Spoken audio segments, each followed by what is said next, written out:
We are talking about three fundamental dimensions without which nothing can happen in existence. Just three fundamental forces, three fundamental qualities playing such a huge game.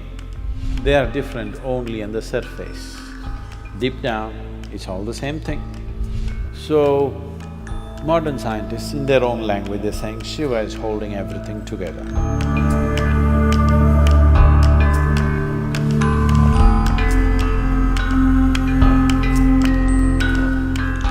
See, Brahma, Vishnu, Mahesh means don't think of three people, one floating on the clouds, another sitting on top of the mountain, another doing something else. We are not talking about three people.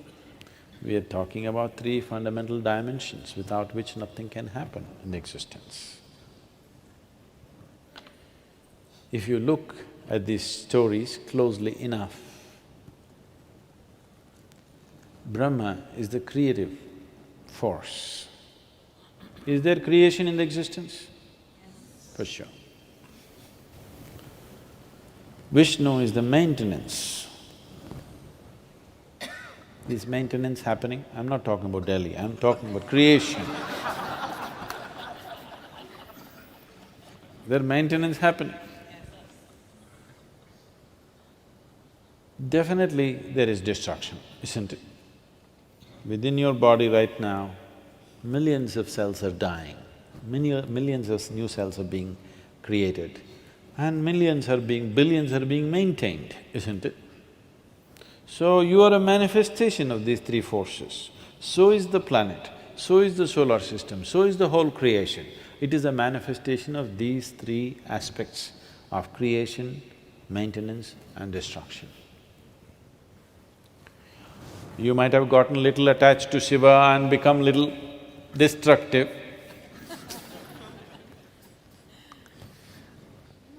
But all the three are functioning in some proportion, isn't it? And that is the basis of the whole cosmos. And also, the macro is also the same three forces. The micro is also the same three forces. The very atom has the same three forces, and the very cosmos has the same three forces. It is quite a simple creation, I'm telling you. Just three fundamental forces, three fundamental qualities playing such a huge game. Huge game, isn't it? Big time, isn't it? Big time game, just three forces. Doing great job with just three. So these three are three, but if you go deep enough, it's just one hand, just like that it's just one. That is the significance. Everywhere you see a trishul, don't think it's a weapon. I know some people are using it as a weapon. It's quite a lousy weapon if you want a weapon, I'm telling you. If you want to kill somebody, trishul is a bad weapon. Only people who do not know anything about fighting will carry a trishul and go. Tell me yes or no? Huh? Can you poke anybody with a trishul like this? Trishul is not a weapon, it's a symbolism. Now Shiva carries a trishul not because he wants to fight with you. His son carries a spear. That is a fighting weapon. He fought and what? Kartikeya went on fighting. Shiva never fought, because this is just a symbol. This is to show you, on the surface it's all three, deep down everything is one. Constantly indicating this. You thinking it's a weapon. No, it's not a weapon. It doesn't make a sensible weapon, isn't it? Unless you want to push people. If you want to pierce people, it's not a good weapon, isn't it? So, these three, they are different only on the surface. Deep down, it's all the same thing. But the three manifestations are distinctly there in the creation in all aspects. From proton, neutron, electron to many other levels of manifestation, it is always there. So, what is the significance of Mahadeva means, these three, when all of them are functioning as one, he is Mahadeva. These are three devas. When all of them are functioning as one, it is a Mahadeva. So we call the destroyer the Mahadeva because this is about… Brahma is about the genesis. Vishnu is about the organization of the creation. Shiva is oblivion. These two, creation and maintenance, only exist in the lap of the oblivion. It is the empty space in the creation, which is the most expansive thing, limitless thing, and which is the lap in which creation happens and disappears, isn't it? Happens, conducts itself and falls apart, all happens in the lap of Shiva, because he is oblivion. Shiva means that which is not. Shiva means that which is not. So that which is not we bow down, because that is the thing. Today, modern science is slowly veering towards that. They believed some time ago the electromagnetic forces and the nuclear forces and gravity are everything. Now as they dug deeper, deeper, deeper, do you know there is no explanation for gravity in modern science even today? Isaac Newton only told you apple falls down, which every village boy knew. Unfortunately, it falls down, not up.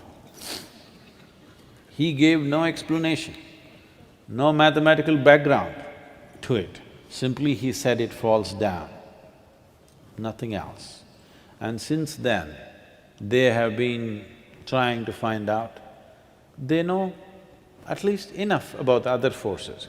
Gravity is one thing which has freaked some modern science. They're not able to find out why gravity works the way it works. So today, one explanation they're talking about is, they believed at one time it's the gravity of the sun which is holding all the planets together, it is the gravity of something else holding all the galaxies together. Now they're saying that there is some dark force all over the place. Due to lack of description, because they can't make out any quality of that, they're calling it a dark force. And it is this dark force which seems to be keeping everything in place. They do not know what is the nature of this force. It is called as dark energy or dark force. This dark energy, we always call Shiva as the dark one. Yes? He's always referred to as the dark one.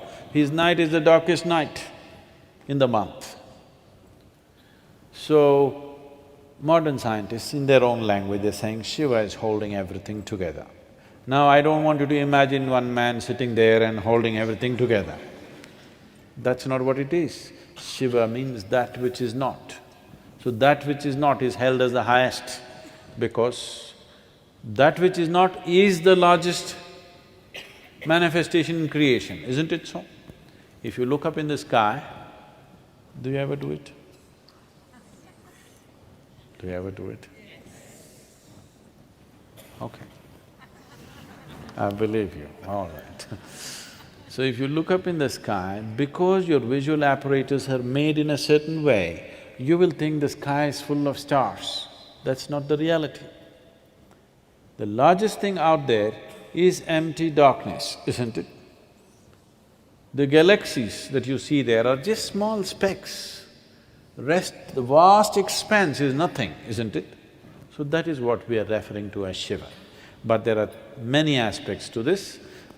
This is because we are a dialectical culture, because we know existence is seamless. You think there is a boundary line between solar system and the rest of the galaxy? No. Between one galaxy and another galaxy, there's a boundary line, LOC? There's no such thing. It is just a seamless existence. So, we are a dialectical culture where it is seamless. So I will be talking about Shiva. When I say Shiva, you have to make out which Shiva am I talking about. I say Shiva referring to the boundless nothing. I say Shiva and I refer to the Adi Yogi. I say Shiva and I'm talking about a laborer who's walking on the street right now whose name is Shiva. All these things we do at the same time. And this is the reason. If you look up at the boundless nothingness, we do the same thing. If you look at the Adi Yogi, we will do the same thing. If the laborer Shiva is walking around here, he may be illiterate, he may be so many things, or maybe nothing, then also we do the same thing. Because we know without the dark energy that you're referring to, without Shiva holding it, even this body will not have its integrity, it'll all burst out. So, when I look at you, I do the same thing. See, this is the only way. I want you to understand, this is the only place where such a thing is there. You're doing it unconsciously, so it's meaningless. What you do to your gods, you're doing to everybody, isn't it? The idea is, this person may not know what is the source of his making, but I want to recognize that.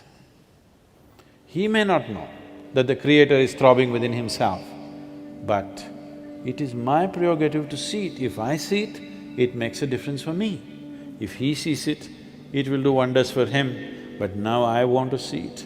So what you do to your God, the same thing you do it to your neighbor, the same thing you do to your servant, the same thing you do to a cow or an elephant or a stone or whatever.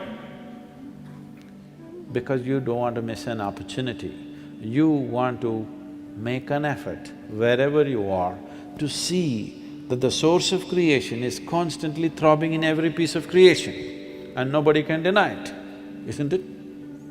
Even modern science cannot deny it, that whatever is the source of creation is also functioning in a tiny little invisible atom, isn't it so?